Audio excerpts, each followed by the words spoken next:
قرآن سے تو صحیح حدیث سے پیش کرو, حدیث صحیح ہے کہتے ہیں کہ کرو, اگر صحیح حدیث سے ملتا ہے, قرآن سے ملتا ہے تو صحیح ہے. تو کوئی بھی کچھ بھی سوال کرے ان سے پوچھو, قل ہاتو برہانکم, آپ اپنا ثبوت پیش کرو, برہان پیش کرو اگر آپ سچے. بھائی صاحب میں آپ سے سوال پوچھنا چاہتا ہوں, آپ نے اتنے سوال پوچھے مجھے, ہاں آپ نے کہا اسلام کا مطالعہ کیا ہے؟ نہیں کیا ہے. آپ اتنے سوال اسلام کے بارے میں کیوں پوچھ رہے؟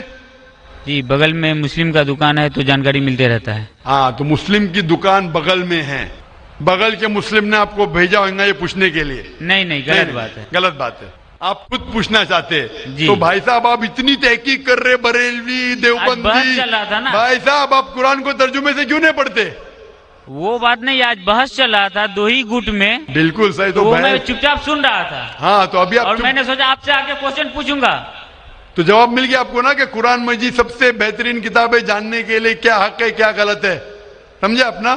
تو میری درخواست ہے آپ سے بھائی صاحب کہ آپ قرآن مجید کا ترجمہ پڑھیے, آپ کو ڈائریکٹ صحیح چیز ملیں گی. نہ بغل والے سے پوچھیے نہ اپنے بغل کے مسلمان سے پوچھیے, ڈائریکٹ قرآن مجید کا ترجمہ پڑھیے. ہندی جانتے ہندی میں پڑھیے, جو زبان جانتے بنگالی جانتے بنگالی میں پڑھیے, اس کے اوپر عمل کرو, آپ کو اس دنیا اور آخرت میں فائدہ ہوگا.